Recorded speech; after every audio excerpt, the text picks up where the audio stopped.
अरहन्ताणम् नमो अरहन्ताणम् नमो अरहन्ताणम्। साधना करने वाले साधक का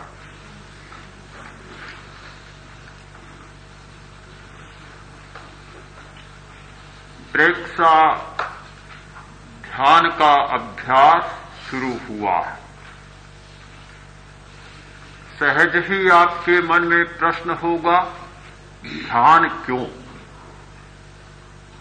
प्रयत्न को छोड़कर अप्रयत्न क्यों? सक्रियता को छोड़कर निष्क्रियता क्यों? और चेष्टा को छोड़कर यह निश्चेष्टता क्यों? बड़ी कठिनाई से पुरुषार्थी होता है आदमी, बहुत आलसी होता है, मुश्किल से वह पुरुषार्थी होता है, उसका पराक्रम जागता है, प्रयत्न करता है। दुनिया में प्रयत्न करने वालों की अपेक्षा अप्रयत्न करने वाले बहुत हैं। श्रम करने वालों की अपेक्षा श्रम नहीं करने वाले आलसी और अकर्मण्य बहुत हैं। फिर हम लोग एक ध्यान का बहाना कर क्यों अकर्मण्यता की दिशा में जा रहे हैं? क्यों प्रयत्न को छोड़कर अप्रयत्न हो रहे हैं? सहज ही मन में प्रश्न उठेगा। स्वाभाविक है, बहुत स्वाभाविक है।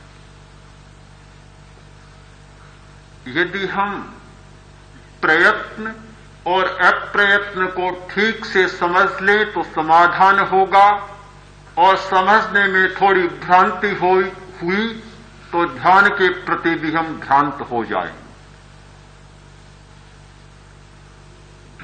प्रयत्न है जीवन की यात्रा को चलाने के लिए। हमारा पराक्रम या श्रम है, कर्म है, जीवन की इस नैया को खेने के लिए, श्वास की मर्यादा को निभाने के लिए। किंतु अप्रयत्न है, वह है जीवन की सच्चाई को पाने के लिए। कर्म जीवन यात्रा के लिए और अकर्म जीवन की सच्चाई को पाने के लिए। प्रवृत्ति जीवन की यात्रा के लिए और अप्रवृत्ति या निवृत्ति जीवन के सत्य को उपलब्ध करने के लिए। जो लोग केवल कर्म करते हैं वे जीवन की यात्रा को चला सकते हैं, किंतु जीवन की सच्चाई को कभी उपलब्ध नहीं हो सकते। अप्रयत्न करने वाले प्रयत्न को नहीं छोड़ते, ध्यान करने वाले कर्म को नहीं छोड़ते, किंतु केवल कर्म करने वाले ध्यान को छोड़ देते हैं।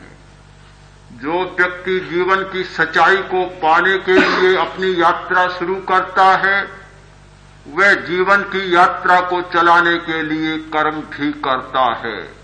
उसका कर्म अकर्म में से निकलता है, उसकी प्रवृत्ति निवृत्ति में से निकलती है, और उसकी सक्रियता निष्क्रियता में से निकलती है। जो कर्म अकर्म में से निकलता है वह बहुत पवित्र होता है और शक्तिशाली होता है। जो प्रवृत्ति निवृत्ति में से निकलती है, जो सक्रियता निष्क्रियता में से निकलती है, वह निर्दोष और स्वच्छ होगी। कर्म में सारे दोष इसीलिए आए हैं कि वे कर्म में से कर्म निकल रहे हैं, प्रवृत्ति में से प्रवृत्तियां निकल रही हैं, और जब प्रवृत्ति में से प्रवृत्ति निकलती है, कर्म में से कर्म निकलता है, तो हम केवल कर्ममय बन जाते हैं। फिर हमारे लिए कर्म साध्य बन जाता है, साधन नहीं रहता। कर्म साधन है, हमारे जीवन का साध्य नहीं है।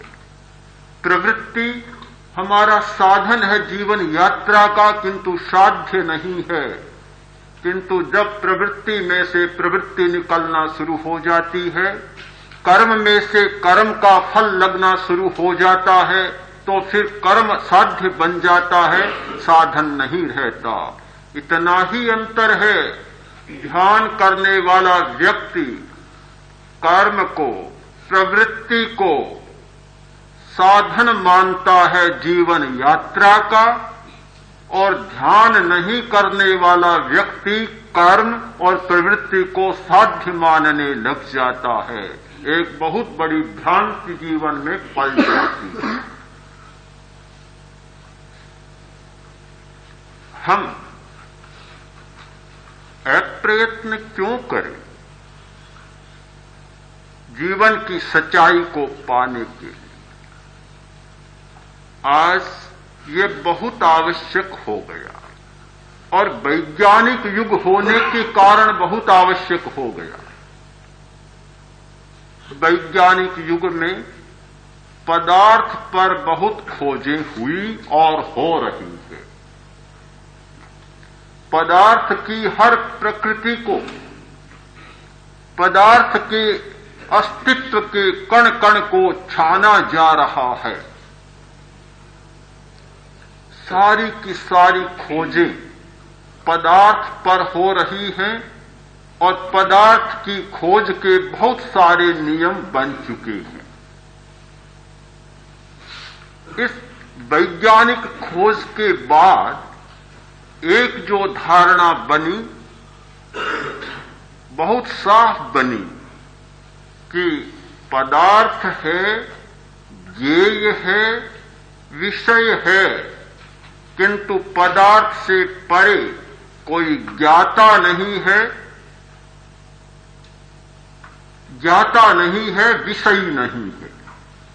विषय और विषय, ज्ञेय और ज्ञाता, पदार्थ और पदार्थातीत सत्ता, ये जो दो बातें होती है, वैज्ञानिक खोजों के बाद ऐसी स्पष्ट धारणा बन गई कि केवल पदार्थ है, परमाणु है, परमाणुओं के स्कंद हैं, किंतु उनसे परे कोई स्वतंत्र चेतना नाम की सत्ता नहीं है, स्वतंत्र ज्ञाता का कोई अस्तित्व नहीं है। आज पदार्थ इतना प्रधान बन गया कि मनुष्य का अस्तित्व उसके सामने विलीन होता जा रहा है। मनुष्य गौण हो गया, पर्दे के पीछे चला गया, और पदार्थ सिंहासन पर आसीन हो गया, और मुख्य पात्र आज के संसार का बन गया।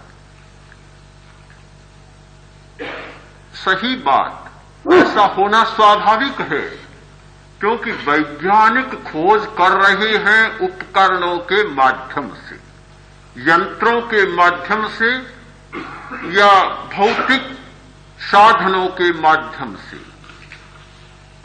जो व्यक्ति साधनों के माध्यम से खोज करेगा, वह पदार्थ तक ही पहुंच पाएगा, आत्मा तक कभी नहीं पहुंच सकता।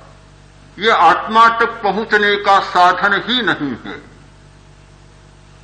क्योंकि जितने भी साधन हैं वे यांत्रिक हैं, भौतिक हैं, पौद्गलिक हैं, और पौद्गलिक साधन के द्वारा पौद्गलिक सत्ता को ही जाना जा सकता है, आत्मिक सत्ता को नहीं जाना जा सकता।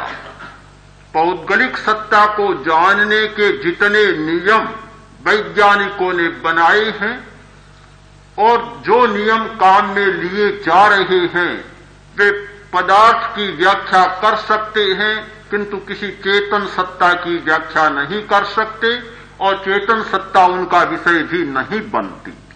इसीलिए चेतन सत्ता का अस्वीकार वैज्ञानिक जगत में हुआ है, और उस अस्वीकार के कारण आज हमें ध्यान की उपयोगिता मात्र इतनी ही लगती है कि तनाव को कम करे, कुछ शारीरिक स्थितियों को ठीक करे, बस ध्यान की उपयोगिता समाप्त। किंतु हमने जो ध्यान शुरू किया है, केवल तनाव को कम करने के लिए शुरू नहीं किया है। मैं मानता हूं कि ध्यान से तनाव भी कम होता है। स्नायुविक तनाव, मानसिक तनाव और भावनात्मक तनाव, इमोशनल टेंशन, मेंटल टेंशन और फिजिकल टेंशन, ये सारे तनाव हमारे समाप्त होते हैं। ध्यान के द्वारा स्वास्थ्य में परिष्कार होता है, सुधार होता है। हाई ब्लड प्रेशर में भी सुधार होता है, रक्तचाप संतुलित हो जाता है। किंतु केवल रक्तचाप को संतुलित करने के लिए, केवल बीमारियों को मिटाने के लिए, स्वास्थ्य को ठीक करने के लिए, तनाव को समाप्त करने के लिए ही ध्यान हो तो हमारी ध्यान की यात्रा बहुत छोटी होगी और ध्यान हमारे लिए एकमात्र शरीर की स्थिति को स्पष्ट करने का और स्वस्थ करने का साधन मात्र होगा। इससे ज्यादा ध्यान को कोई मूल्य नहीं दिया जा सकता।